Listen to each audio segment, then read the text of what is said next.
What's going on, Washington Commanders Nation? It's your boy Rio Robinson, back with the latest and greatest on the Rambling with Rio YouTube channel, where we ramble about the Washington Commanders. Today is Tuesday, April 9th. We are now 16 sleeps away from the start of the 2024 NFL Draft. 2 weeks, 2 days, and I've now had about nauseum at speaking about Jaden Daniels and Drake May. We're at that part of draft season where there are no more new discoveries.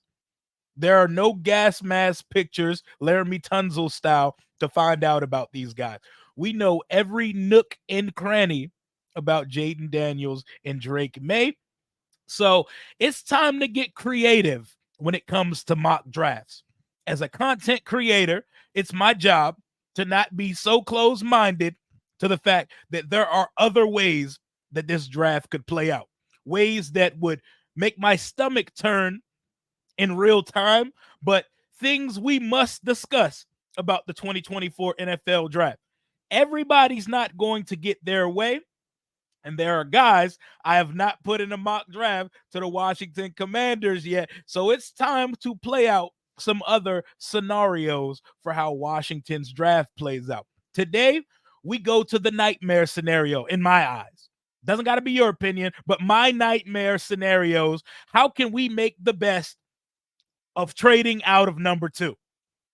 I don't feel like in a QB rich draft, in which you earned the number two pick organically by losing 13 games in a season with a new head coach and a new GM, there's nothing advantageous to me about trading out of the two spot, because in establishing a new culture, you don't plan to pick here again.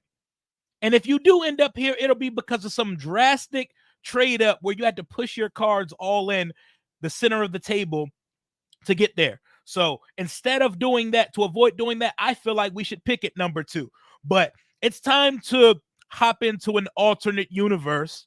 And let's say Adam Peters decides on draft night, he feels so comfortable about his draft board and how he has these quarterbacks stacked up, that we're going to trade out of number two.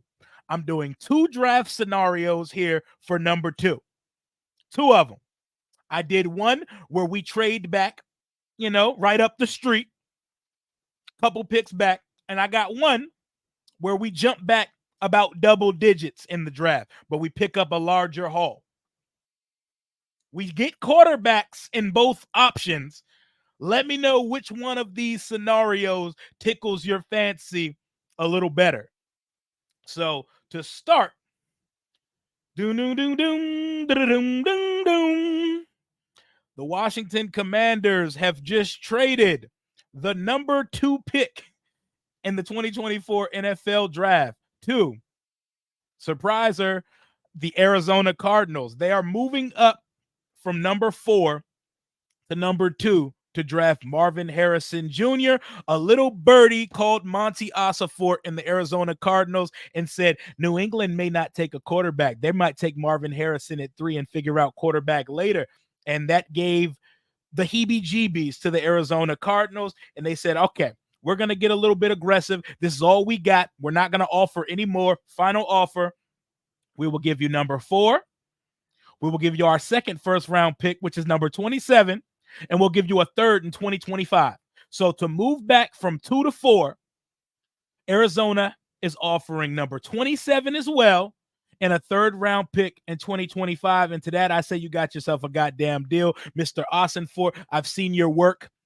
I'm familiar with your game. I saw how you worked the phones with the Houston Texans and company last year. You got yourself a goddamn deal. Call it in New York or Detroit. The draft's in Detroit now. I'm so used to it being in New York. It was always at Radio City Music Hall. But now, Washington is at pick number 4 and at pick number 27.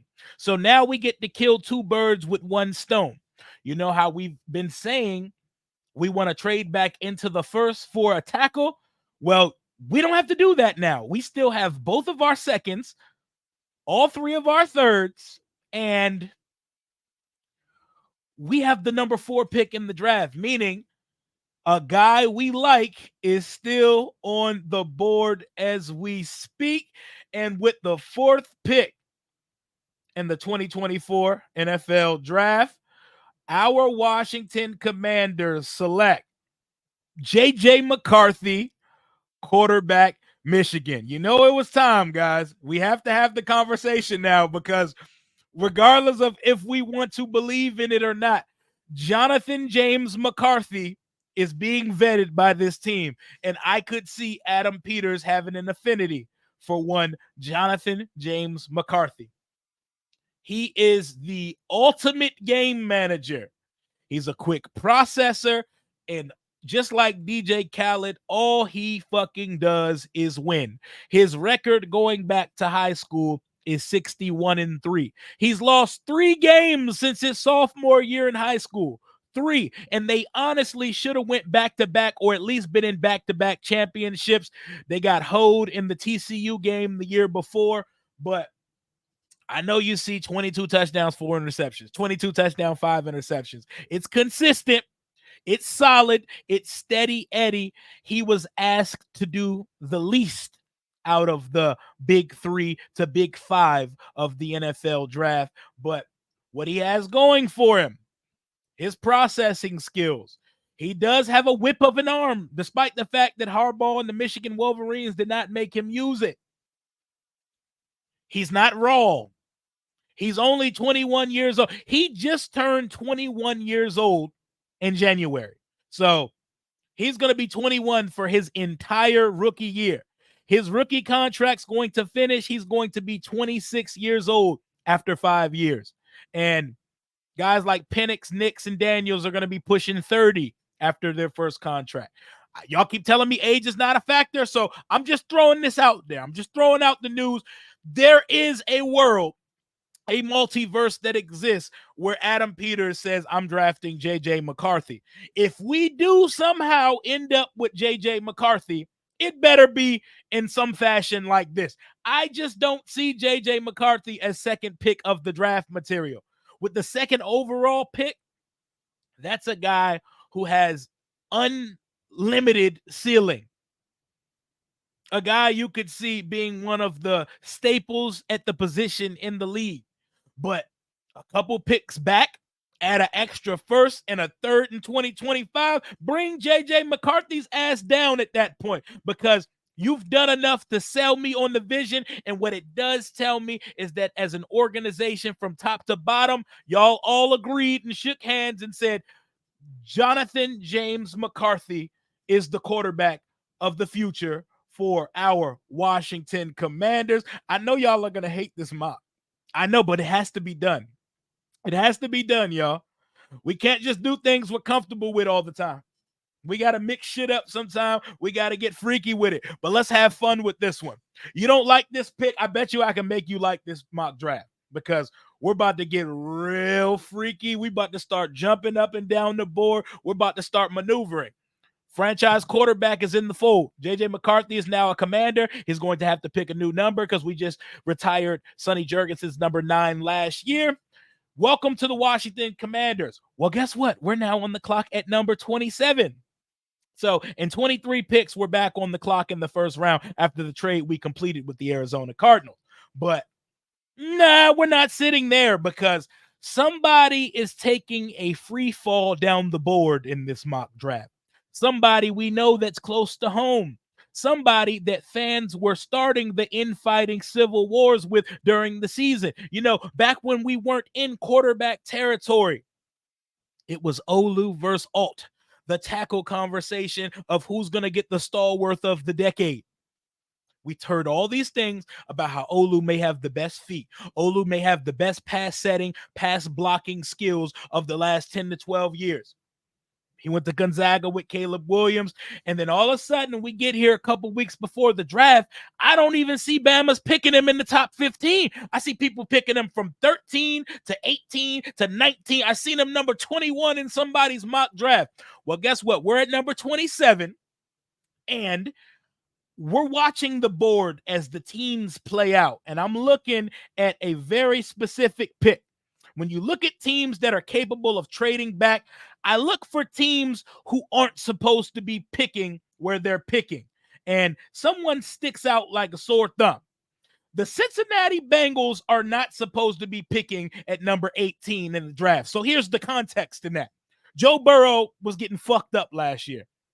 And they had to start Jake Browning, former Washington quarterback, a bunch of games. They ended up picking at the 18th spot. I'm hitting their line up.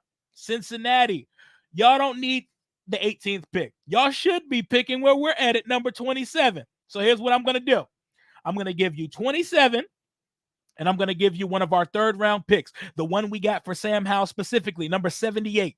So I'm giving you 27 and 78. Let us hop up 9 spots to number 18 because we not only want to cement the franchise quarterback, we want to protect the investment. And Olu Fashanu has no business being here at number 18 on this board, but the way that the board shook out for me, that is the pick. We're leaving night one of the draft with the tackle that they told us has the highest ceiling and is the best pass blocker. Need some work in the run game? Cool. Learning along the way. Just like JJ McCarthy. He's 21 years old. So you got a 21-year-old stalwart bookend on the left side, protecting your 21-year-old quarterback, JJ McCarthy, that you took with the number 4 pick in the draft. And everybody's going to glaze us. Everybody's going to give us an A for our first night of the draft. I even consider coming up into the first one more time because we have the draft capital to do so. We've only lost a third round pick to move up 9 spots for Olu, but that's going to conclude night one of the NFL draft. Left tackle, check. Quarterback, check. We go into the second night of the draft. We could use a receiver opposite Terry, a number 1 type. We could use a starting cornerback. We could use a tight end. We could use another tackle because I don't want to play Andrew Wiley games anymore. Andrew Wiley is not it, sir.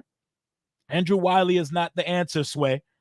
Andrew Wiley needs to be competing for left guard. I don't want to see the turnstile out there. I want some young potential on the right side as well. So do not be surprised if we Louis T double up at the tackle position. But we're going into night 2.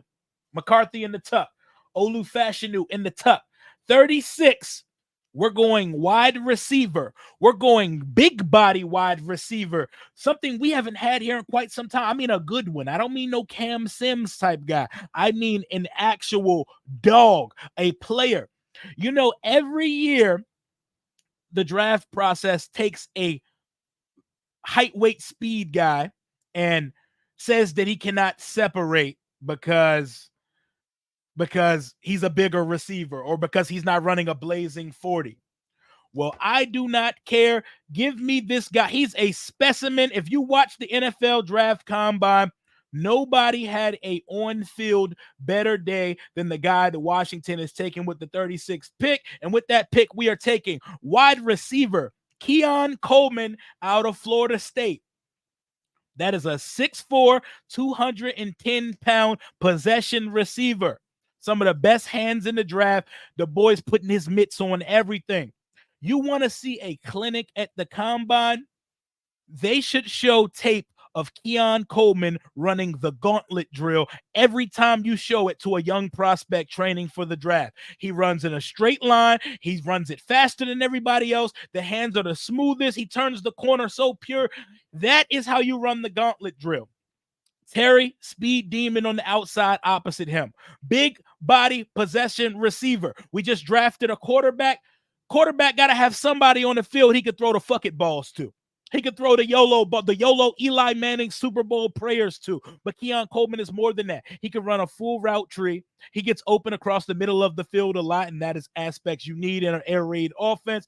He is a possession receiver through and through. He gives you size. He gives you hands. He gives you route running ability.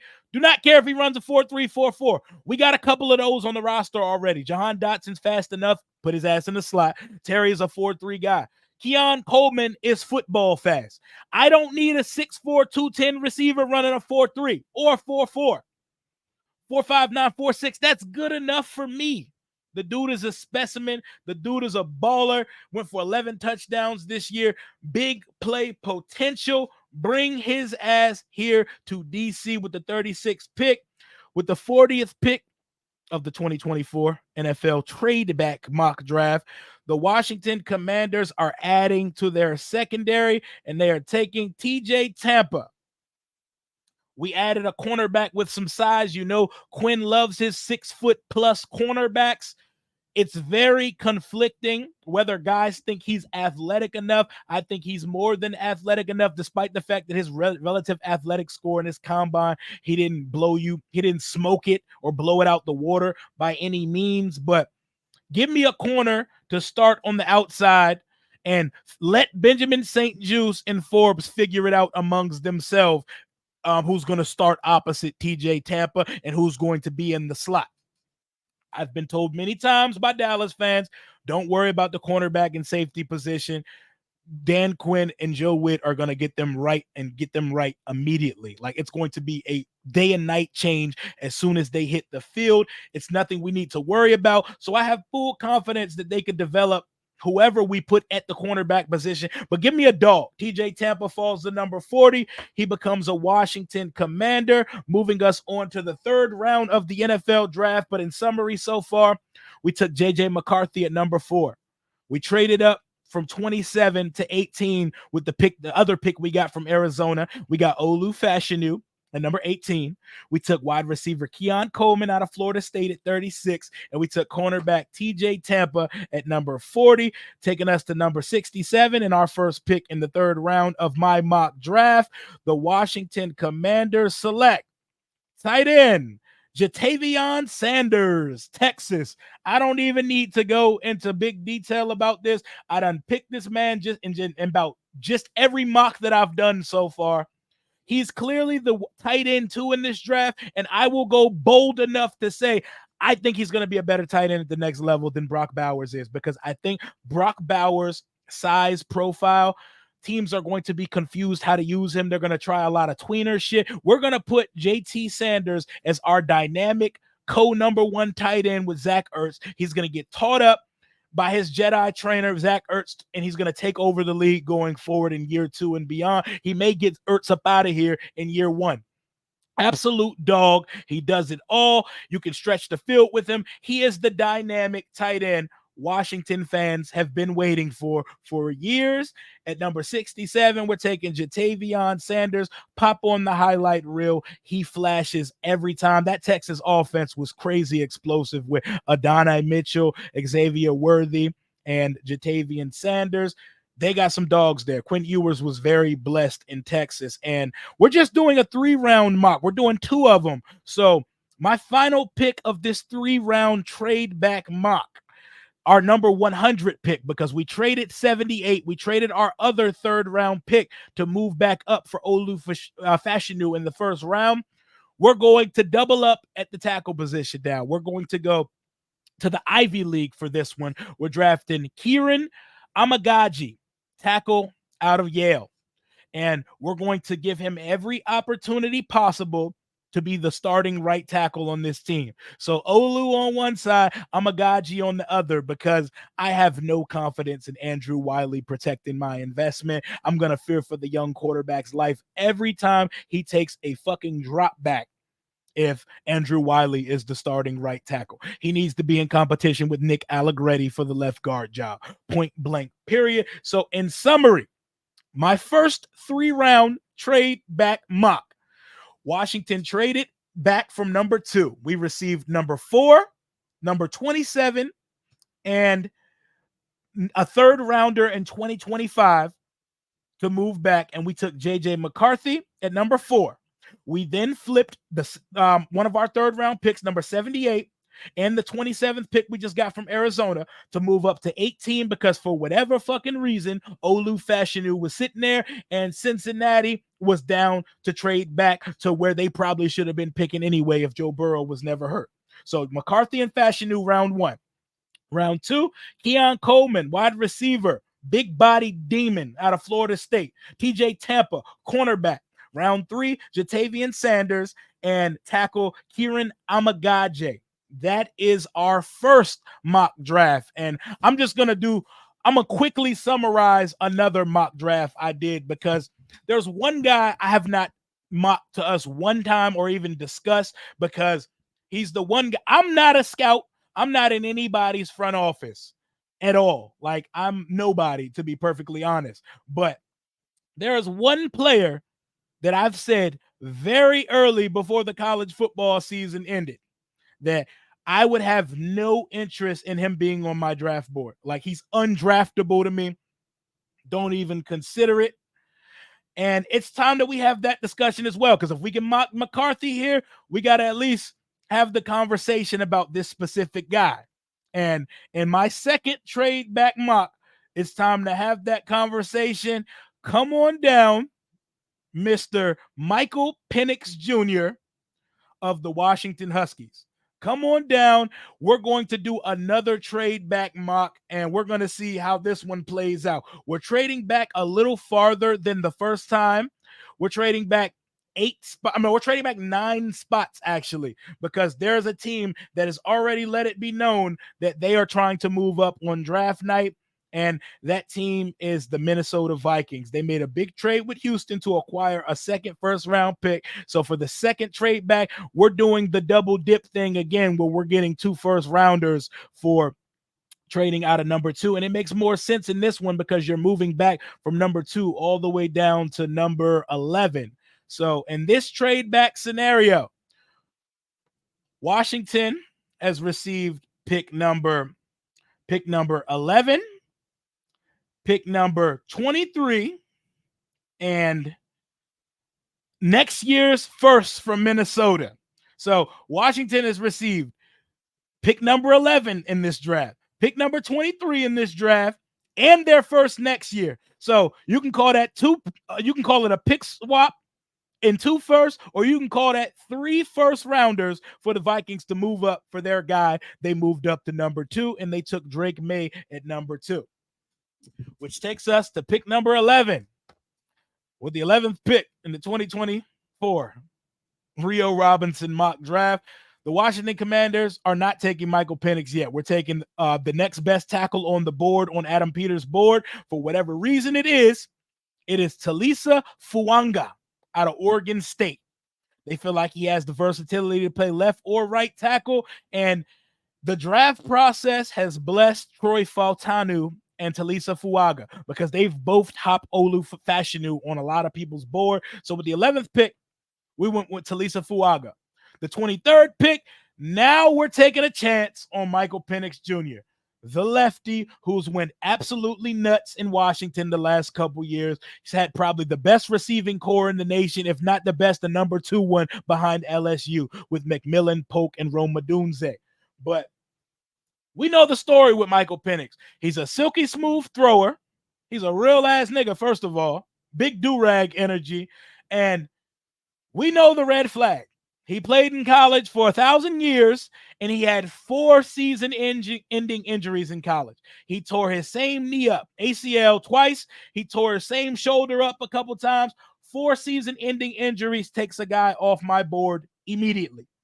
Like, get him out of here. Like, I don't want any part of it. But in this mock draft's sake, they saw enough in the draft process to take the tackle first and to trade back and take Penix. There's enough belief that he could be a silky smooth passer in this league. And honestly, Talisa Fuanga can play right tackle if we draft Michael Penix, because his blind side would be on the right side. You have to flip the plans of the offense if you have a left-handed quarterback, and he joins Tua Tagovailoa as the only other starting lefty in this league.